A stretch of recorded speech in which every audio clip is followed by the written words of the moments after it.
Okay, we're continuing the discussion of Kaddish.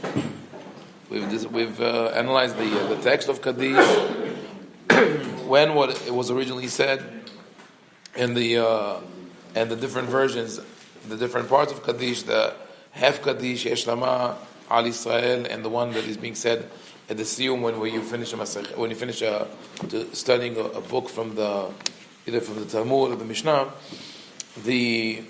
Now we talk about how Kaddish became part of the tefillah for the Avelim, for mourners. So there are certain elements in Kaddish that are associated with mourning, like with the word Nehamata, where we ask for comfort and solace and etc. There are some other elements, but mainly the Kaddish is not about death and mourning. The way it started was that people would say Kaddish at the end, or something similar at the end of a study session. And later on, when there were two groups of people, those who would come to the synagogue on a regular basis and knew the tefillot, and sometimes Avelim, mourners, who would come to the synagogue only occasionally and didn't know all the prayers. So the prayer of choice, the one that was fitting to be added as a prayer for the mourners to say, was the Kaddish, because it was in Aramaic, and that was the language that most people spoke and understood. So they added this prayer into the certain. We don't know exactly the historical times when that happened, but we don't find the Kaddish as an official obligation for the mourners to say Kaddish until the 12th, 13th century. But even with that, when you think of a tefillah that has been for hundreds of years identified with Avelut, then you realize now that it's not about the original place of the Kaddish, but what it symbolizes for people, right? So now, when it was added to Tefillah, it took a life of its own in different traditions. Depends on where you go. So, in some cases, in some communities, and it's still now practiced in the certain community, used to be also in the Iraqi community. The Avelim say all the Kaddish, all the Kaddishim the Avelim say together, including the half Kaddish that is usually reserved for the Hazan. The only one that the Avelim don't join in is Kaddish Titkabal, the one that is said right after the Amidah, of Minha, and in Shaharit after Uvar Etzion. They don't say that. The reason why those Kaddishim were also included was that if you have people who were not used to pray and didn't come to the synagogue frequently, and then there's one Kaddish, it's called Kaddish Yatom, the Kaddish of the orphan, which is recited at the end of the tefillah, just before Alenu L'Shabeach, or after Alenu L'Shabeach, depends on the tradition. Then people would sit for 30 minutes or 45 minutes or more in the synagogue, gazing in the Siddur, waiting for their turn to go up and read something. So they felt disconnected. So the rabbis slowly decide, okay, come read this also, and they end up with reading all the Kaddishim except for the Kabbalah together. So it's just the dynamics of how the halakha evolves.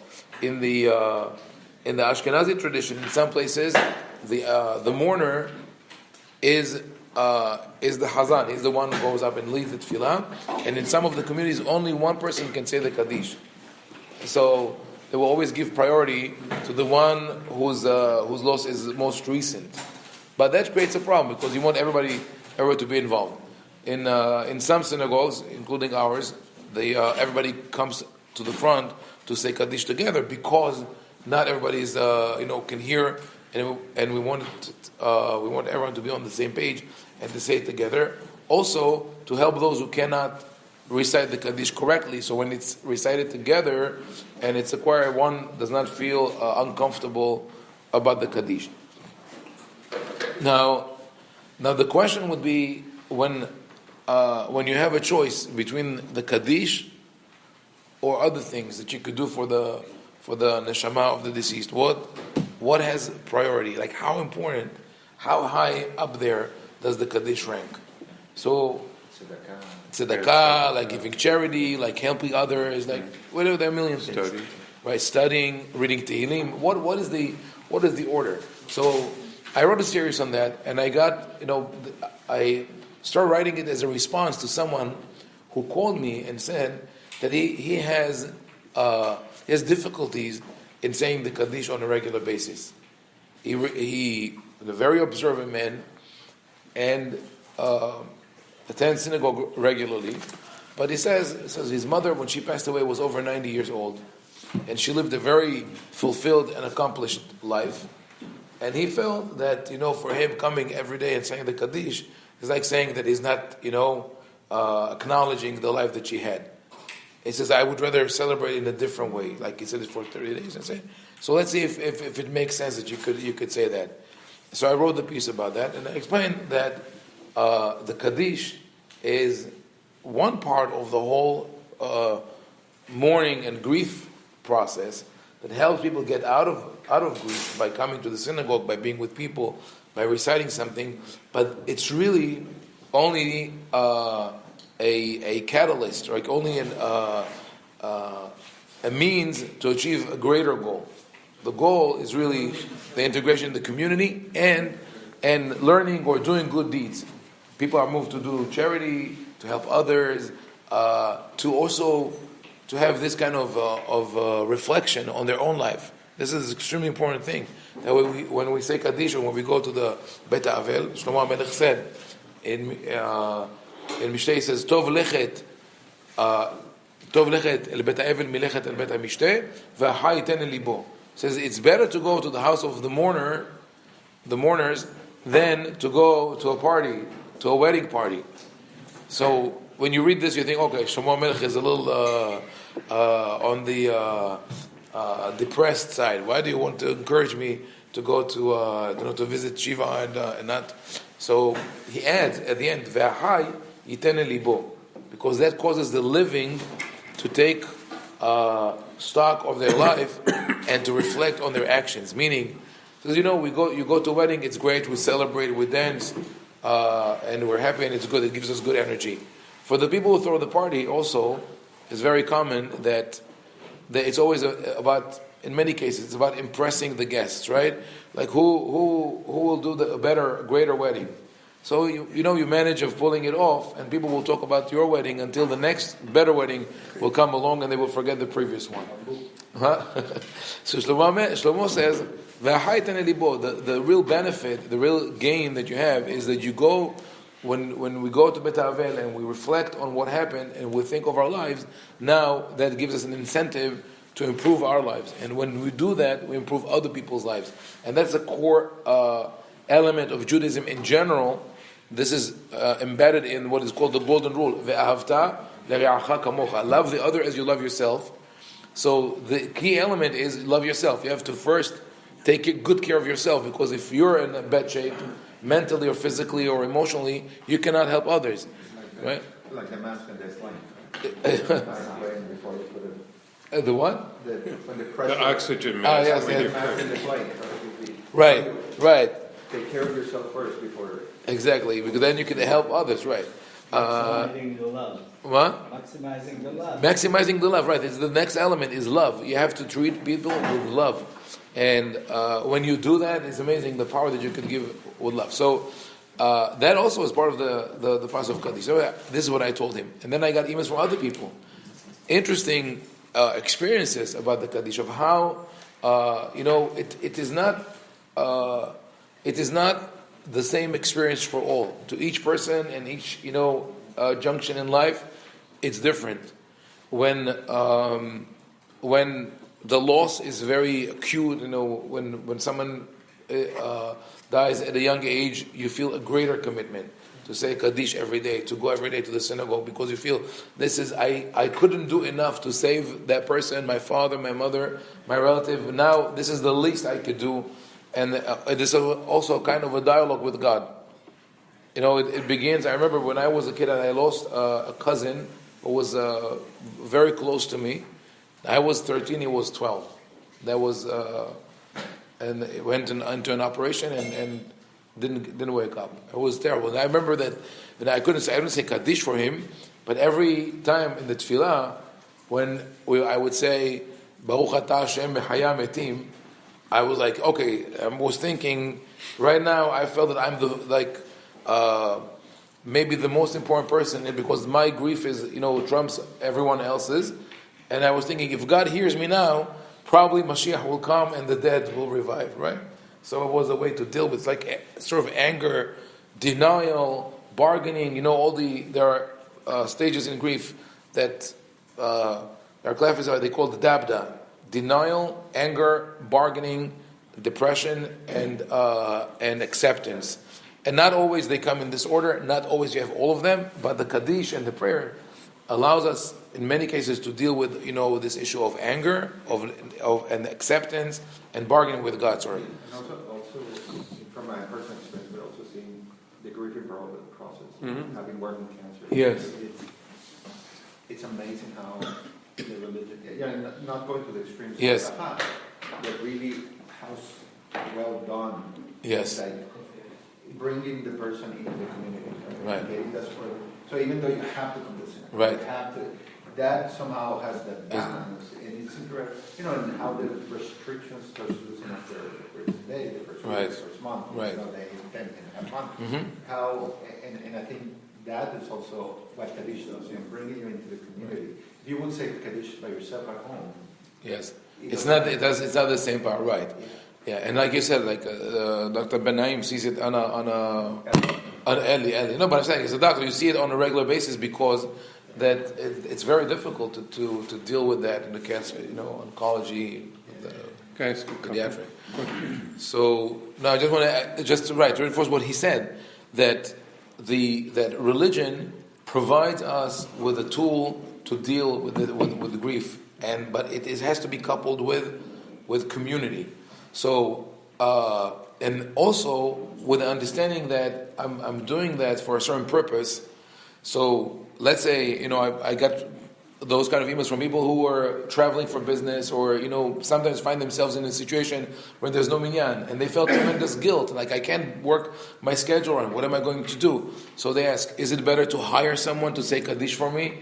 What is the best way? I said, you could do that if you wish, but you have to realize that it's not that Kaddish must be said for the person, but rather you should do something for that person. So if you have the option of, because you're traveling and you can't find a minyan, you have the option of hiring someone to say Kaddish for you, or sitting and reading a chapter of Tehillim, or going out to the street and seeing someone who's in need, finding a way to help him or her. The second option is better, and it is as good as saying the Kaddish. And I always tell the people, when they ask me that question, if the knowledge that someone is saying Kaddish when you cannot do it comforts you, I will say the Kaddish. So I ended up saying Kaddish, after my mother passed away, and I kept saying for many other people at the keeping names in mind. But I always also tell them that this should be something that they should do on a regular basis. So the mitzvah itself, the good deeds that you do, are also important. Two questions. One, yes. How did it become customary that for a parent you say the Kaddish for 11 months? And how did the Moroccan culture, or at least this synagogue, add a Hatzi Kaddish after Aleinu? Okay, so the addition of, let's start from the end. The addition of the Hatzi Kaddish at the end, also in Yerushalayim, they do it, many Sephardic communities, is, like I said, just another opportunity to say Kaddish, another opportunity to read something. To keep it till the end. Yeah, till the end. You have to, right. The Ben Ish Chai was the one who stopped this practice. It was practiced in Iraq as well. And he said he felt that sometimes, too much is taking away from it. But, to each his own. So when I was saying Kaddish, I would say the other Kaddishim, but not the Hatzi Kaddish, not the one at the end, but to each his own. That is this minhag. The other thing about the 11 months is that the grief period, as we spoke before, is now classically divided into 1 week, 1 month, and 1 year. Originally, the 1 week was also broken to units. The first day, 2 days, 3 days, in which the halakha would say on the first day you do this and that. Then later on you Before come. the birth, Yeah, no, but even after the burial, there was a distinction between the early days of the week of the Shiva, where you were supposed to come into the house and sit and not talk. No one talks. just silence. It was different social setting. It is important to have in mind because a lot of people think when they come to the mourner's house that their role is to distract the mourners, and so they talk they talk about other things and try to entertain them and try to. That's not the point. They have to let them pour it out.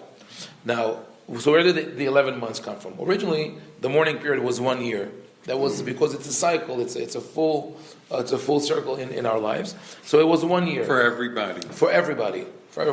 Only the when you stop. When you start shaving or taking a haircut was different between siblings and other relatives and parents. Why do people stop saying Kaddish after 11 months?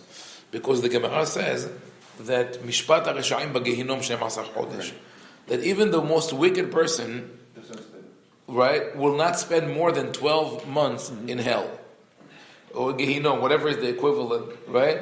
That to the purgatory, right? To cleanse his soul. So after 12 months, that person ascends to Gan Eden. Now, when we say Kaddish, we always say Ilui Neshama. We want the Neshama to ascend higher and higher. And of course, we don't think Chaz v'Shalom that our relatives are in that stage, but rather that they immediately get into Gan Eden, but they can still ascend to higher levels. So at a certain point, someone came with the notion that, wait a second, if you're saying Kaddish for a whole year, that means that you think that your relative is being judged for a whole year, and it's not good. You're labeling him as a wicked person. So you have to stop. Well, why a parent is 11 months, a sibling is... No, so that was even before that. Even before the Kaddish, the mourning period for siblings and for other relatives were less than that of a parent. And how did that come about? Do you have a background? There is background for that, and it has... But this is a long story when we go into mourning, that there are changes that we are not even aware of in the early stages of mourning, and as is mentioned in the Mishnah, or even pre-Mishnaic times, I'm talking about 2,200 years ago, people mourned equally for everyone from the family, even not only siblings and parents, but even cousins, brothers-in-law, parents-in-law, everybody. Why? Because they lived together as a hamula, as a tribe or a clan. So everybody was part of the family.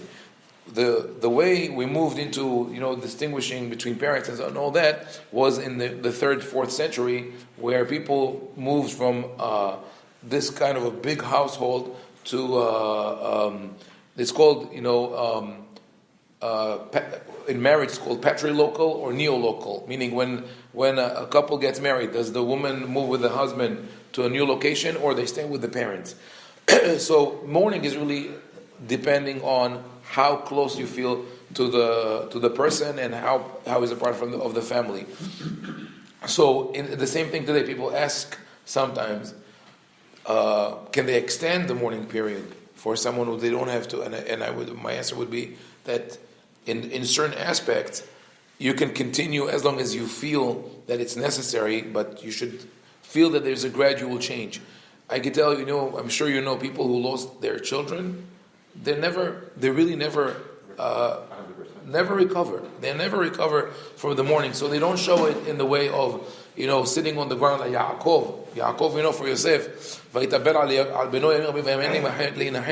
But this is the one loss that there's really no comfort for. Anything can trigger. It's always right there. It's right. It's the surface. Exactly. And it ignites. Yeah. So, but go back to the 11 months. What happened was that originally they just said stop at the 11 months and then pick up later. As long as you make a break, it's okay. So there are two main minhagim. One minhag is to stop for 1 week and then resume it for the next 3 weeks. One minhag is to stop for 3 weeks and then resume it for the next 3 weeks. 1 week. And that bred a new practice, which is that people mark the 11 months with the Seudah and going to the cemetery and like a special Ashkava, and then another one in the year, which becomes cumbersome for many people. Not everybody could do that.